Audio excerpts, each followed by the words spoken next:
Cześć, witajcie ponownie kanale. Oh my goodness. Hi guys, welcome back to the channel. That's what I was trying to say. Cześć, witajcie ponownie kanale. Did I get that right? Let me know in the comment section. Alright besties, so welcome to today's video. So lots, in today's video we are going to check out 25 foods. I think I said that right. 25 foods? Let me check guys. 25 foods in the 25 Polish foods you need to try. Yes. 25 Polish foods you need to try. Like, I can't wait to see it. Yes.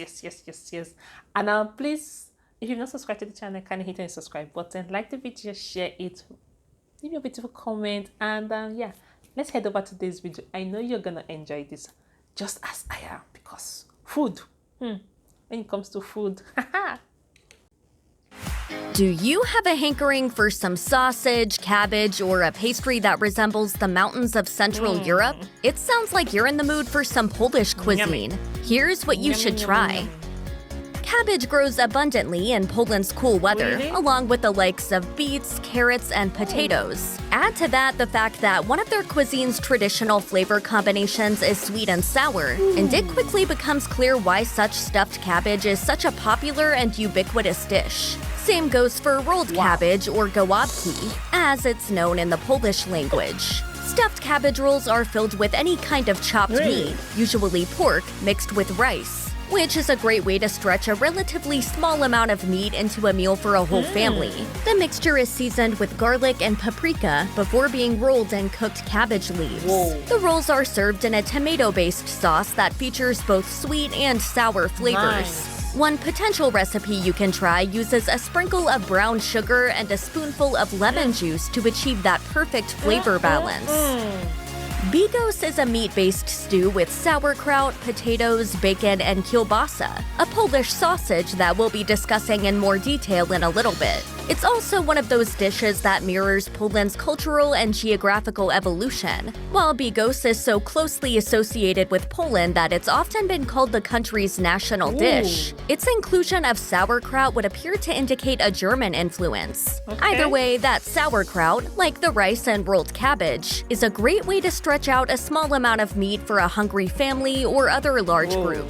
As noted by Taste Atlas, Polish cuisine prides itself in hearty and comforting dishes, and bigos has been present in the Polish culinary tradition since the 17th century. A number of Polish recipes suggest that bigos preparation should begin at least 2 days before it is to be eaten, so that it can be cooked once and then reheated twice more, presumably to deepen the flavor. Furthermore, during the long cooking process, it's a good idea to dilute the bigos with wine, and traditionally, one accompanies bigos with a shot of Polish vodka. A pierogi refers to a dumpling of Polish origin that can be filled with almost anything, whether it's meat, kashi, vegetables, cheese, or even sweets like fruit and chocolate. Pierogi is actually the plural form, which is why you'll never see us putting an S at the end of the word. Apart from the spelling challenge that it offers to English speakers, pierogi is, as noted by CNN, undoubtedly Poland's most famous and simple comfort food. From street food spots to fancy restaurants, they can be found pretty much everywhere in Poland. Although pierogi is a dish closely associated with Poland, it may also have Russian roots as well, which makes sense when you consider the extended Soviet occupation of Poland. You may already be familiar with pierogi as they are very popular not only in Poland, but in the United States as well. So you can probably already order them up from your favorite delivery app, or you can find a simple recipe and prepare a batch yourself.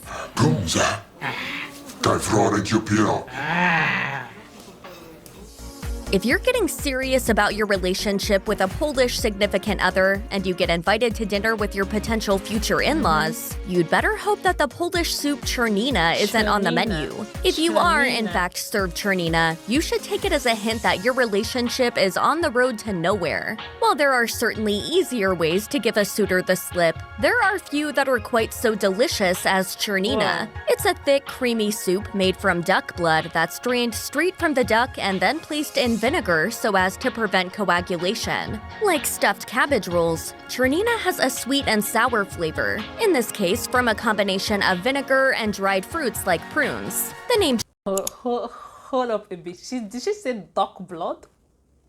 Oh, wow, there are a lot of food in this world. The dumpling that I will try, this one I am not so sure. And the other few too, the stuffed cabbage and the stuffed cabbage, the rice and meat, pork meat with inside the cabbage, that one I'll definitely try. It looks so amazing, it looks so juicy, like foods. There are different foods in this world, seriously. All right, this particular one she said about duck blood, I'm not so sure if I would try that. Am I? And she's saying something about if you are have a girlfriend or boyfriend and they're taking you to your in-laws place, if it's heading to a good place, that's when they'll make this meal. So what is the meal? Is this like an initiation or what? Because you heading to marriage and they give you this meal, means it's good. If they don't give you this meal, means your relationship is heading nowhere. Wow, eye opener. All right guys, let's head back. Chernina refers to the color of the soup, which is black thanks to all that blood. According to Gastro Obscura, thick, creamy, and iron-rich, this black soup might be worth risking rejection. Kashanka is a blood sausage made from a mixture of buckwheat groats, pig's blood, and various parts of the pig that would otherwise be tossed into the garbage as offal, including the intestines, which are used to encase this popular Polish delicacy. Kashanka is also sometimes called kishkas in certain parts of the world. According to the August Escoffier School of Culinary Arts, blood actually holds an esteemed place in Polish cuisine and other culinary cultures, as it adds not only a deep color but also a richness to many dishes. The Escoffier School actually doesn't specifically mention kashanka in this context, but kashanka nonetheless represents an admirable use of blood in cooking. Rather, it's more likely that kashanka is considered a peasant dish. It is, after all, made from the lower parts of the pig, plus buckwheat to stretch those parts out even further. Kalachki are light pastries that some might consider cookies. They have a sweet fruit filling and are sprinkled with powdered sugar. Nice. According to Tony Clary, an American who has spent 23 years living and working near Warsaw, Poland, they're usually prepared around holidays or weddings, and they sit out on a table or counter so that sweets are handy for coffee or tea. But why wait for once a year to enjoy this cream cheese-enriched pastry that Clary believes came about thanks to Polish-Ukrainian-Jewish interaction? As with a number of other dishes on this roundup of fabulous Polish foods, kalachki is beloved in Poland and recognizes no borders, as it also boasts fans in Russia, Austria, the Czech Republic, and Denmark, among others. You may already be familiar with a variation known as rugelach, which is a tradition on the tables of Jewish people who can trace their roots to Central and/or Eastern Europe. However, while rugelach refers to a horn-shaped pastry, kalachki are meant to resemble a flower in bloom. And while kalachki is always stuffed with fruit, rugelach may be filled with nuts, raisins, or seeds. You might not associate Poland with cheese making, but once you taste osypek, a wonderful smoked cheese made from salted sheep's milk, it's unlikely you'll ever forget that Poland is the only place in the world where this particular cheese is made. Specifically, osypek is produced solely in Poland's Tatra Mountains, and even more specifically, it's made only by górale, who are traditional shepherds and Tatra cheesemakers. Nevertheless, you'll likely be able to find osypek almost everywhere in the country. Osypek is typically served grilled, in order to highlight the hardness of its rind and the tenderness of its interior. Because it's often served with cranberry jam as a condiment, it might call to mind brie, but once you taste it, you'll never get osypek confused with that French-based aged wheel of cheese. Spill the cheese! Hey. Silesian kluski refers to a soft, unfilled dumpling made with potato that may call to mind Italian gnocchi and German spätzle. It's also worth noting that the word kluski, without the Silesian prefix, can also refer to certain kinds of soup noodles. Silesia itself is a historical subdivision of southwestern Poland that also crosses into the Czech Republic and Germany. Silesian kluski bears a strong physical resemblance to Italian potato gnocchi. However, Silesian kluski is flattened and has an indentation on one side. As you might surmise, that indentation is there to help the dumpling cook faster. And also, according to Lois Britton, the blogger behind Polish Housewife, the shape is a wonderful repository for whatever topping is paired with the dumpling.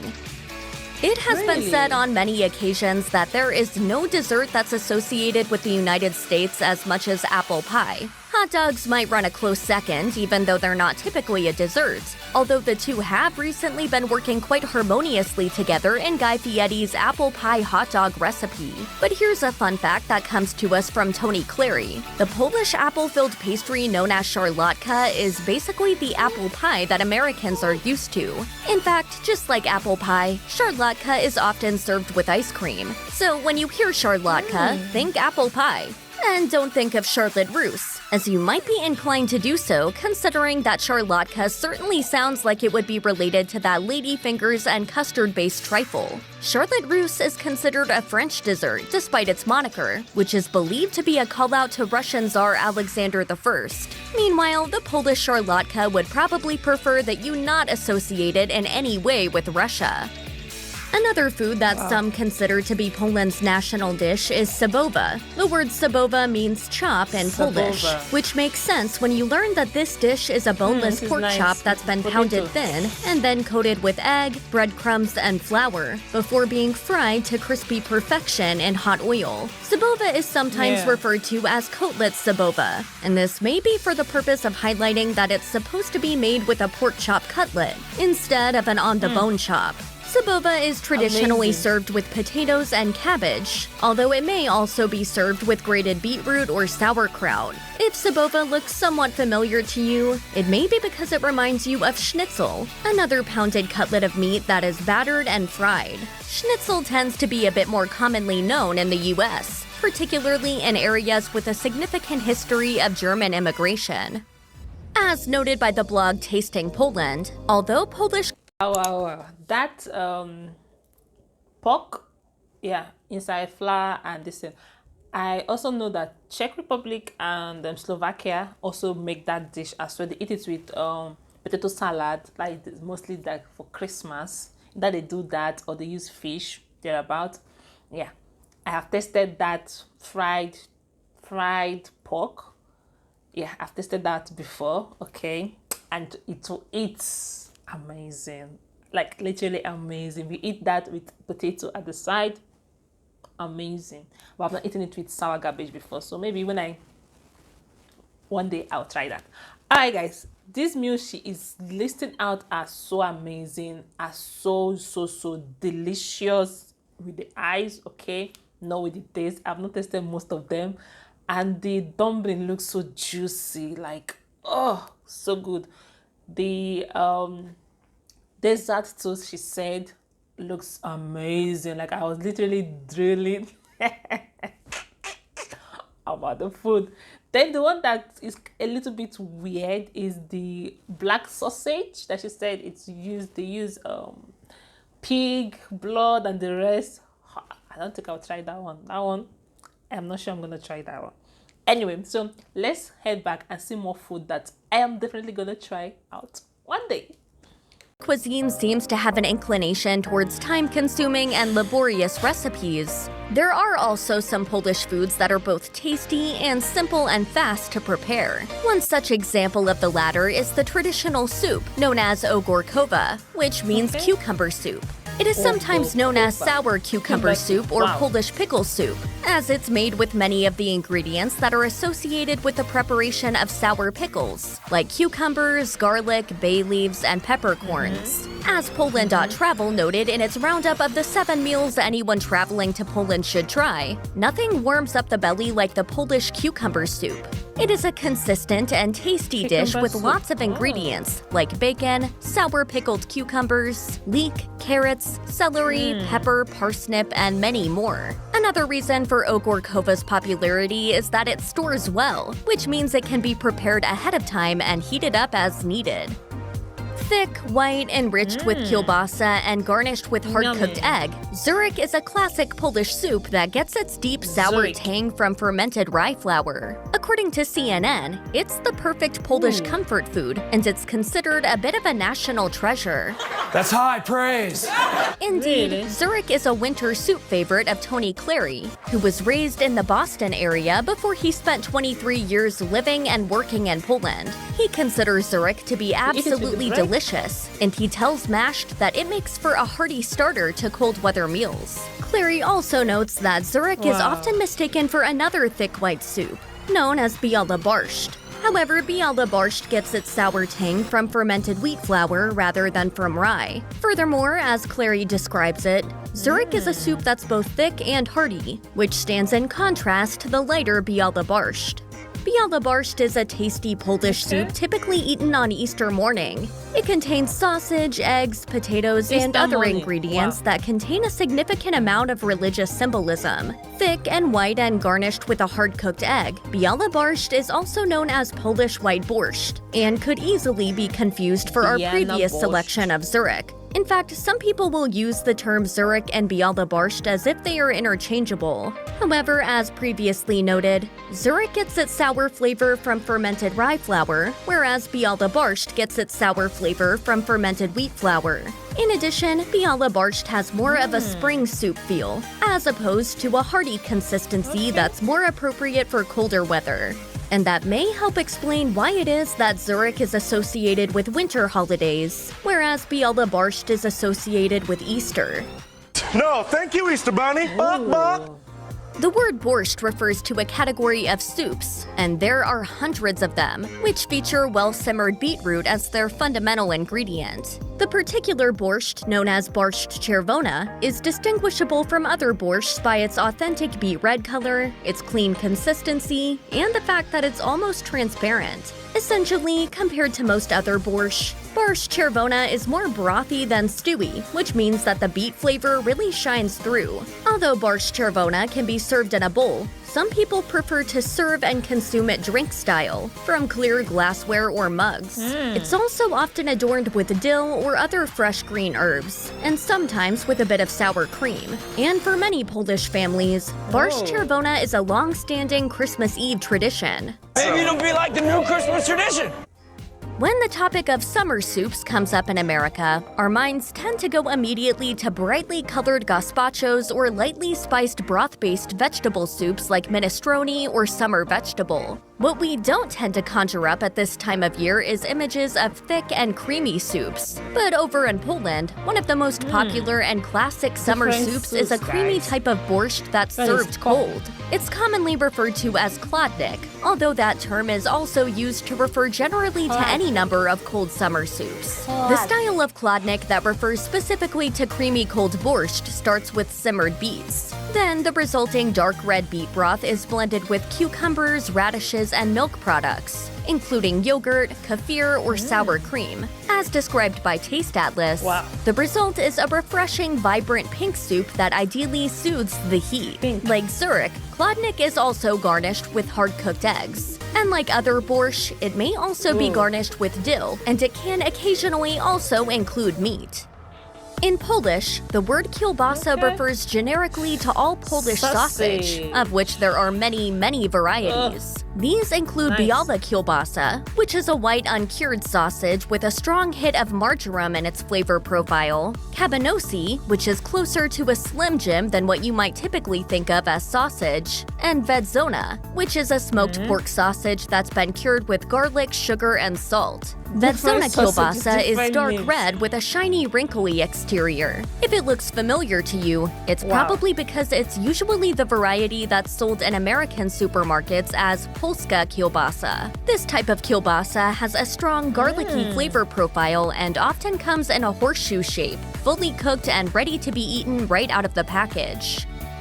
As we just mentioned, in imagine? Poland, the word kielbasa refers to any variety of Polish sausage, Kielbasa. and there's definitely more than one type of Wow. Polish sausage. We've also just established that the one known as wędzona is generally the variety that's sold as polska kielbasa in American supermarkets, even if the label doesn't say wędzona. But there's another variety of kielbasa that you really need to try, and that is kabanosi. Kabanosi is sometimes referred to as a hunter's sausage. That means, according to the S. Clyde Weaver blog, it's more like what you'd think of as a meat snack stick rather than sausage you'd serve as part of a meal. Just like the red, wrinkly, horseshoe-shaped Okay. wędzona kielbasa, kabanosi is also ready to eat right out of the package. Furthermore, it's also shelf-stable since Alright. it's smoked and dried. Kasha is the Russian word for porridge, which is a cereal made by cooking Kasha. hulled crushed grains in a liquid such as water or milk. The Polish version of kasha is kasha, which is pronounced the same but spelled with a Z instead of an H. Polish kasha is made from the hulled seeds of the Ooh. buckwheat plant, which isn't actually a grain at all. Nevertheless, hulled buckwheat seeds cook up into porridge the way wheat and other grains do. They're often referred to as buckwheat groats, and they're a good source of protein and antioxidants. When buckwheat groats are toasted first, Wow. they deliver what can be considered a rich and nutty flavor. Polish kasha is the resulting porridge made from cooking buckwheat groats, and it can be used for both sweet and savory dishes. And when prepared with mushrooms and onions, kasha is a popular Polish breakfast food. Beef stroganoff is yet another Really? example of a Polish food that has strong cultural ties to another country. Beef stroganoff, isn't that getting a little loose with the language? In this case, that country is Russia, which occupied Poland for many years.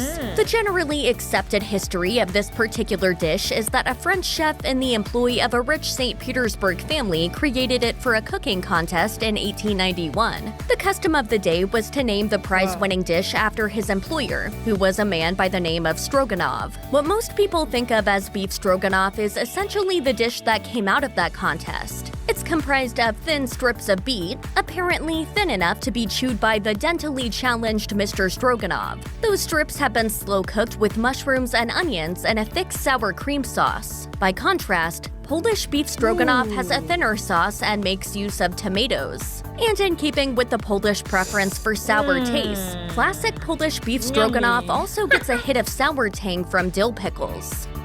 The word golonka means knuckle in Polish. When used in the context of Polish cuisine, golonka refers to a hearty dish made by slow braising a cut of meat known as pork knuckle. The word knuckle may conjure images of fingers and joints spoiling for a fight, but in the case of pork knuckle, it actually refers to the meaty upper part of the pig's leg. Pork knuckle is sometimes referred to as pork shank, and when it's smoked or cured, it's known as ham hock. For Polish golonka, the braising liquid typically includes beer, which lends the pork a pleasantly sour note that many of the other Polish foods on this list also possess. According to Polish housewife blogger Lois Britton, it's fantastic with a little sauerkraut, maybe some boiled potatoes, and roasted vegetables. It's a Polish classic. If you can find it, cook it. Potato pancakes supposedly owe their existence to a mass planting of potatoes in Poland and Ukraine during the 19th century. This made potatoes abundant and Really? inexpensive, which led people to think of creative ways to substitute this tuber for other ingredients in their cooking. One example included swapping shredded potatoes for ricotta cheese and the cheese pancakes that had traditionally been enjoyed on the Jewish holiday of Hanukkah. Not only did this catch on within the Polish Jewish community, it was also embraced by the general Polish population at large. If you haven't tried potato pancakes, you absolutely need to rectify that immediately. Simply grate a potato and an onion. While you drain them in a colander, this one beat before. together an egg, It's 2 amazing. tablespoons of flour, and a dash of salt and pepper. Fold in the potatoes and onions, form Definitely. patties, and fry them to a crispy golden brown. Naleśniki is the Polish word for very thin, flexible pancakes that are meant to be rolled around a filling, whether sweet or savory. If that sounds like the beginning of a rolled Okay. French crepe to you, then you're on the right track. Guys, the potato pancake is literally amazing. Like, it's so delicious. Okay, I have tried that before, and other food she mentioned are so juicy. The pork, is it pork leg or pork knuckles, hair. Yeah, that looks juicy. Like after it being grilled and all, it looks so amazing to just chew. Polish food are really, really amazing and really, really tasty. I love the fact that the way it's always homemade. Okay, it's always homemade meals they always have. It's so unique here. So if you're enjoying this and you've not given this video a thumbs up, kindly give it a thumbs up, guys. It helps me out. Okay, so if you want to know more about the delicious cuisines about the Poland, keep on watching to the end. Okay. The difference is that in Poland, naleśniki comprised the beginning not of crepes per se, but rather of blintzes. Like its French equivalent, the blintz is a thin and flexible pancake that's been rolled around a sweet or savory filling. However, the classic recipe for blintzes involves an extra step, which is pan-frying the rolled and stuffed pancake so that the filling becomes warm and melty, and the exterior develops a golden brown color. If you do decide to try this particular Polish food, be forewarned that it could leave you wondering why on earth the French don't pan-fry their crepes after they've been rolled. What's up with that? New York and bagels go together like Wisconsin and cheese. Despite that enduring association, this particular bread product's origins actually lie elsewhere. It turns out that the story of bagels can be traced back to Poland, specifically the city of Krakow. As legend has it, the first bagel was rolled in 1683 to resemble the Polish king's stirrup. However, as reported by Smithsonian Magazine, written records from Krakow indicate that bagels were being rolled, parboiled, and baked since at least as early as 1610. That appears to be the earliest written reference to this dense, chewy bread with a pleasantly crisp exterior. Today, an estimated 150,000 bagels are sold in Krakow alone every single day, whether in bakeries, shops, or even on street carts. Considering the bagel's current ubiquity, it's unlikely that we even need to convince you to indulge in this now classic Polish street food. But at least now you can tell yourself that you're doing it in the name of history and culture. Oh, great. So much for bagels.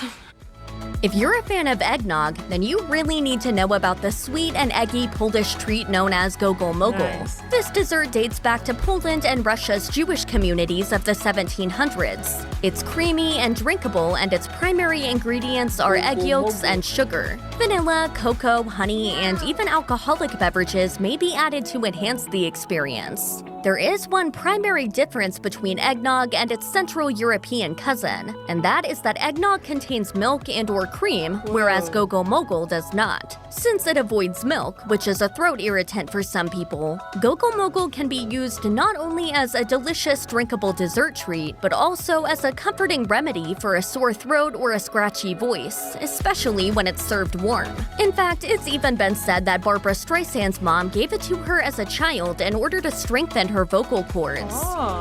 Even in the off chance that nothing else in this roundup of Polish foods has you searching for authentic Polish restaurants near you, Karpatka may still change your mind. Seriously, this one change your mind. Seriously, this one is a major crowd pleaser that even counted the late Pope John Paul II among its fans. Well, sort of. The Polish-born former head of the Catholic Church was known to have had a soft spot for a slightly fancier version of Karpatka that was known as kremówka, which has since been renamed papal cream cake in honor of the late pontiff. Kremówka consists of 2 layers of well-laminated puff pastry and a thick layer of smooth vanilla-flavored cream. Karpatka is basically the same thing as papal cream cake, except that the pastry layers consist of the far less work-intensive pâte à choux, which is a simple pastry dough that doesn't require the additional layering in of butter that pastry dough's lamination requires. And why is it called Karpatka? The top layer of pâte à choux develops delicate peaks, and when they're dusted with confectioner's sugar, they're said to resemble the snow-covered Carpathian Mountains, which run through Poland and other parts of Central and Eastern Europe. Check out one of our newest videos right here. Plus, even more mashed videos about your favorite foods are coming soon. Subscribe to our... Guys, that was a blast. Like, I literally enjoyed all the meals that she displayed, the way she described them, the way she displayed them. Like, it was so juicy. Like, I should go inside the phone and start eating them. They were so juicy. Okay, I will try a couple of them. I like a couple of them I might not try, especially the ones that has with the bloody part, that's not me. But the rest, that's me. So that is to say 23 meals I will try, okay, and the remaining 2, that's not for me. Alright, besties, let me know which is your favorite. Drop it in the comment section. I would like to know which of the meals is your favorite. And if you're a foreigner living in Poland, have you tried any of these dishes before? I'd like to know as well. So I'll see you all in my next one. Okay, dziękuję, do widzenia. Papa, guys.